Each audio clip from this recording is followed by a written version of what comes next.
कसम से मैंने आज तक इतनी थर्ड क्लास कुरियर सर्विस कोई भी नहीं देखी है। निम्बुस पोस्ट से हम लोग अपने कुरियर जो है वो शिप करते हैं, हमारे रुद्राक्ष और क्रिस्टल के कुरियर जाते हैं। आप मानेंगे नहीं, हमने 1 महीने पहले एक हमारा ऑर्डर गया था, उसको रिटर्न आना था, ठीक है। वो आज 1 महीने से ऊपर हो गया है और ये लोग रिटर्न करने को रेडी नहीं है। ना वो हमारे पास आया है, ना ही हमारे क्लाइंट के पास पहुंचा है। इसके बाद एक दूसरा पार्सल, क्योंकि इनको तो शर्म है नहीं पर हमें तो शर्म है ना कि हमने अपने क्लाइंट को जो है वो ख़राब नहीं करना है। हमने क्या किया, वो 14,000 का ऑर्डर था, मैंने दोबारा से 14,000 का ऑर्डर उनके घर भेजा कि चलो अगर एक बार उनके पास नहीं गया वो मेरे पास रिटर्न आ ही जाएगा, मैं अपना क्लाइंट ख़राब ना करूं, क्योंकि उन्होंने भी आगे अपने क्लाइंट को देना था, उनके क्लाइंट भी परेशान हो रहे थे। हमने 14,000 का फिर से किया और उसके बाद भी आज भी वो ऑर्डर उसको 11-12 दिन हो गए हैं। वो पहले तो 4 दिन वो थाने में ही शो करता रहा है कि थाने में पड़ा हुआ है, ठीक है। उसके बाद हमने फ़ोन कर आके उसे नासिक में भिजवाया, आज तक वो डिलीवर नहीं हुआ है। और ये लोग, इनकी कॉल देखिए, ये दोपहर के 2:36 हो रहे हैं, ये लोग खुद ही एज्यूम कर लेते हैं कि इंसान कब कॉल कर रहा होगा। ये देखिए, इनको कॉल करोगे तो इनका कॉल करने के लिए धन्यवाद। हमारी सहायता टीम सुबह 8 बजे से रात 8 बजे तक उपलब्ध है। आपने हमारे सेवा समय के बाहर हमसे संपर्क किया है, कृपया कॉल बैक अनुरोध करें। टाइम हम जल्द देखिए, से जल्द आपसे संपर्क करेंगे। दोपहर के 2:37 पे मैं इन्हें कॉल कर रही हूँ और इनके ये 8 बज रहे हैं रात के। इनके सेवा केंद्र से ये बाहर है।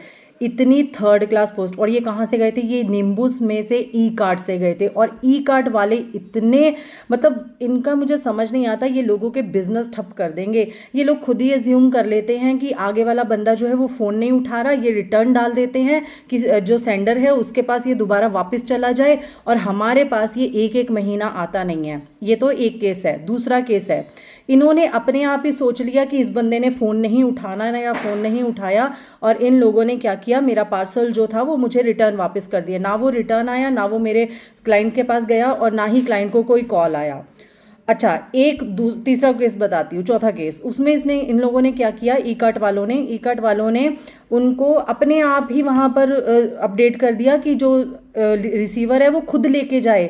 भाई, हम कोरियर करा किस लिए रहे हैं? अगर लोगों ने खुद ही लेके जाने हैं आपके पास आके, आप किस बात की सर्विसेज दे रहे हो और किस बात के आप पैसे चार्ज कर रहे हो? मतलब ई कार्ट में जो इन लोगों ने स्टाफ रखा हुआ है, मुझे आज तक समझ नहीं आया कि वो किस लिए रखा हुआ है। ना वो लोगों को कॉल करते हैं कि भाई आपका ये कोरियर आया है, आपको कहाँ पहुँचाना है। और सबसे बड़ी बात, ये हमें भी दोबारा कॉल नहीं करते। वहाँ क्यों लेते हो फिर? वहाँ पर जो सेंडर होता है उसका फ़ोन नंबर और उसका एड्रेस क्यों लेते हो? इसीलिए लेते हो ना कि अगर आगे रिसीवर आपका कॉल ना उठाए तो आप हमें कॉल करो, ताकि हम अपने क्लाइंट से आगे बात करें। नहीं, इन्होंने कोई भी रिस्पॉन्सिबिलिटी नहीं लेनी है, कोई भी रिस्पॉन्सिबिलिटी नहीं लेनी है। आज 1 महीना हो गया है निम्बुस पोस्ट के कारण और ई कार्ट पोस्ट के कारण मेरा अभी तक 70,000 का नुकसान हो चुका है। अगर ऐसे ही नुकसान होते रहे हम लोगों के साथ तो मुझे समझ नहीं आता ये स्मॉल बिजनेस जाएंगे कहाँ पर। तो मैं तो सबसे यही कहूँगी कि ये चाहे ई कार्ट है, चाहे ये निम्बुस है, ई कार्ट और निम्बुस वाले मतलब बहुत बड़े स्कैम है, बहुत बड़े स्कैम है ना। ये आपके क्लाइंट को आपका सामान भेजते हैं ढंग से, और अगर ये रिटर्न भी डालते हैं तो वो आप तक कभी ज़िंदगी में पहुंचता ही नहीं है। मतलब इन लोगों ने इतना ख़राब कर रखा है। मैं आप लोगों से यही रिक्वेस्ट करूंगी कि इस पोस्ट को, इस वीडियो को ज़्यादा से ज़्यादा शेयर करें, ताकि मेरे जैसे जो स्मॉल बिजनेसमैन है वो ख़राब ना हो, वो इतने ज़्यादा परेशान ना हो। इतना नुकसान नहीं बियर किया जाता है। ये शायद निम्बुस और ई कार्ट वालों को समझ नहीं आ रही है बात, और हम लोग कॉल कर करके इनको पागल हो चुके हैं। इतनी कॉल किए हैं, इतने कॉल किए हैं, पर कोई मतलब ही नहीं है। मजाल ही ये लोग मतलब कोई ढंग से जवाब दे दें। हमने आपका मेल आगे कर दिया है, हम आपकी हेल्प करने की कोशिश कर रहे हैं। भाई, 1 महीना हो गया, तुमसे हेल्प ही नहीं हुई। कमाल हो गया तुम लोगों का। अरे इतना गुस्सा आ रहा है। मेरा क्लाइंट तो ख़राब हो ही रहा है, आगे वो बेचारे जो मेरे क्लाइंट है उनके आगे क्लाइंट है वो भी ख़राब हो रहे हैं। और कितनी बार मैं दोबारा सेंड करती जाऊँ। इसीलिए मैंने निम्बुस से और ई कार्ट से बिल्कुल बाइकआउट कर लिया है। अब से हमारा कोई भी पार्सल इन लोगों से तो बिल्कुल नहीं जाने वाला। और आप लोग भी, अगर आप चाहते हैं कि आपका नुकसान ना हो, तो निम्बुस और ई कार्ट को बिल्कुल बाइकआउट कर दीजिए। जय माता दी।